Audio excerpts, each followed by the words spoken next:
Hi everyone, in front of me I've got ZTE Axon 20 and let me share with you how to check IMEI number of this device.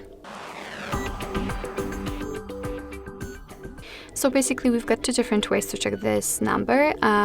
Firstly, we can use the quickest way and it requires entering a secret code. And the second option is by using the settings. And of course, I'll show you both. But let's begin with a secret code. Let's tap on the phone and the dialer, as it is basically the place where we can enter it. And the code is *#06#.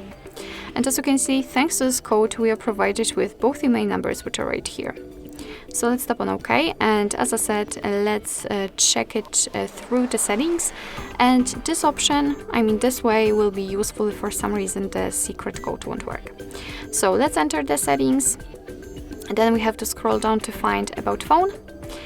And now scroll down just a little bit, because as you can see, we've got both IMEI numbers for both SIM slots right here.